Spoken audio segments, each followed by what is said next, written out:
Imagina que eres el jefe de una empresa. Tienes 4 empleados frente a ti y lamentablemente tienes que despedir a uno. No puedes guiarte por simpatía, tienes que pensar en productividad, eficiencia, en qué combinación te lleva más lejos. ¿A quién dejarías ir? ¿Al que parece inservible ahora o al que pueda ayudarte a cerrar el trato perfecto más adelante? Así como en una empresa, cada decisión define el futuro de tu proyecto, y eso es lo que vamos a aprender hoy. Bienvenidos a Yanten Zero. En el capítulo anterior vimos los fundamentos del armado de mano. Si te lo perdiste, no pasa nada, pero te recomiendo verlo y volver a este después de hacerlo. Vamos a ver cada ficha como si fuera un empleado en tu empresa, y cada una tiene un rol, un potencial, una función, y tu trabajo es hacer que trabajen juntas para llevarte a la victoria. Así que hoy vamos a aprender a tomar decisiones inteligentes, de cuándo despedir a quién y cuándo. En el video anterior teníamos una mano perfectamente formada, pero en una partida normal no recibiremos una mano así. Lo que obtendremos será algo parecido a esto. Lo primero que tendremos que hacer será organizar las fichas por palos y de más chica a más grande, así nos será más fácil entender el estado de nuestra mano. Ahora que entendimos cómo organizar nuestras fichas, veamos cómo tomar la primera gran decisión, qué descartar. Este es el momento más crucial del juego. Los primeros descartes definen el rumbo de la mano. Son decisiones críticas y deben basarse en eficiencia y valor. Ya hemos mencionado que al completar una mano, los rivales nos pagarán un valor asociado a esta, siendo 1000 el monto más bajo y 32.000 el más alto. Pero de nada servirá tener la mano más cara del juego si no logras completar esos 4 grupos de 3 y un par. Entonces no debemos ser muy codiciosos, debemos crear la mano idónea para la situación, lo suficientemente cara y veloz, ya que no estamos solos. Tenemos 3 rivales que están intentando lo mismo que nosotros. Quien triunfará al final será quien logre encontrar el equilibrio perfecto entre velocidad, calidad y suerte. ¿Cómo tenemos calidad en una mano? Hay una lista de reglas o formas que nuestra mano puede cumplir llamadas Yaku. En el video anterior repasamos una de estas, el Richi, que es el Yaku insignia de esta versión del juego. Estas reglas es donde más se diferencia las diferentes versiones de Mahjong, pero de esto hablaremos en el siguiente video. Hoy nos centraremos en la velocidad, en la eficiencia. Volviendo a la mano, debo descartar la ficha que menos probabilidades tenga de formar un grupo de 3, y hay una que claramente es peor que todas. ¿Cuál sería? Si quieres puedes pausar el video y tomarte el tiempo que quieras. Si se dan cuenta, a la hora de elegir qué descartar, tenemos varios grupos que no deberían ser unas buenas opciones, porque por ejemplo, esto es un 3 de carácter y esto es un 7 de carácter. Tengo 3 copias de cada una, por ende, estos grupos ya están formados. 3 veces y 7 3 veces. Entonces este grupo no es muy buena opción. Acá tenemos el par, que necesitamos 4 grupos de 3 y un par. Después tenemos 4 y 5, 1, 3 y 8 y el 9. Lo más importante a la hora de ver qué descartar es darse cuenta de qué fichas están solas. Porque por ejemplo este 8 y este 9 están solos. Pero ¿qué pasa? Uno está más en la esquina que el otro. El 9 puede hacer escalera con 8 y 7. Y el 8 puede hacer escalera con 9, pero también con 7 y con 6.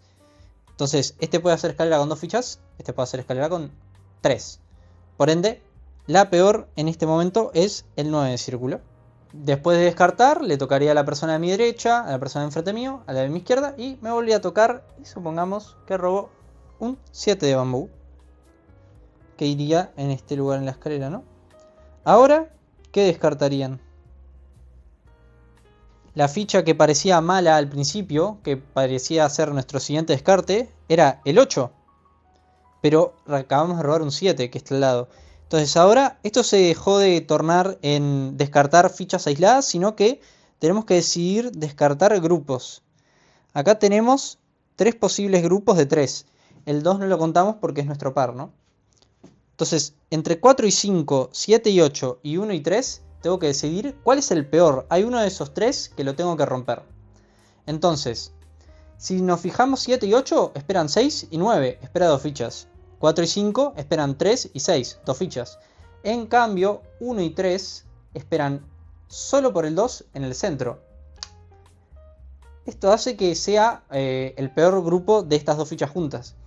Entonces, lo mejor que podemos hacer es descartar. ¿Cuál descartar? Por lo general siempre es mejor descartar la ficha que está más en la esquina. Y así tenemos el siguiente robo.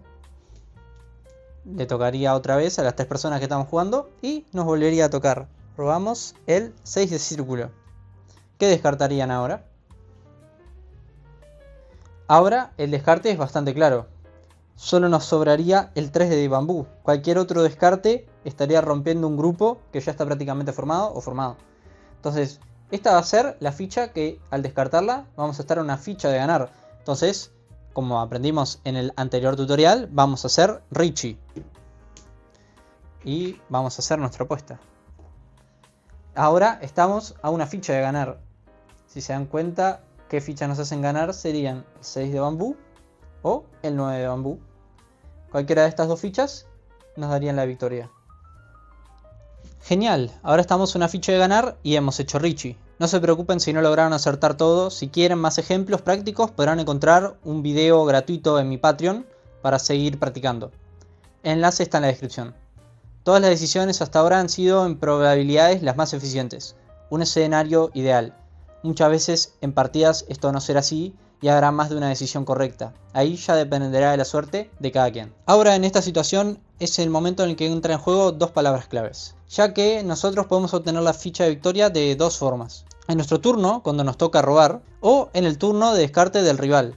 Porque sí, podemos interactuar con las fichas de los oponentes. Y no solo para ganar, sino incluso antes de eso. Pero esto lo aprenderemos más adelante. Lo que tenemos que decir cuando la ficha que completa nuestra mano viene de un rival, supongamos este 6 es descartado por la persona a mi derecha. Si ese es el caso, entonces deberíamos decir Ron. Y si es en nuestro turno de robar, o sea, nosotros en nuestro turno robamos el 6,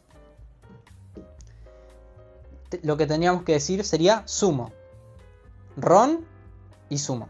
Es importante esta distinción, ya que si nuestra mano vale, por ejemplo, 6.000 puntos, si gano por Ron, la persona que descartó la ficha debe pagar 6.000. Pero si gano en mi turno, o sea, por Sumo, se divide el monto entre 3. O sea, 2.000, 2.000 y 2.000. Las 3 personas están jugando además de nosotros, ¿no? A veces cuesta recordar cuál es cuál, pero esta comparación tal vez les pueda ayudar. Una botella de ron tumbará a una persona si la bebe, pero un luchador de sumo tumbará a todos de un pisotón. Hasta aquí llega la segunda parte de estos tutoriales. Hemos aprendido sobre eficiencia y cómo diferenciar ron de sumo. En la parte 3 vamos a aprender sobre calidad, los yakus, y después de eso van a poder aventurarse en su primera partida de Richie Mahjong. Consideren suscribirse aquí en YouTube y también en mi Patreon para apoyar mi contenido. Hasta otra.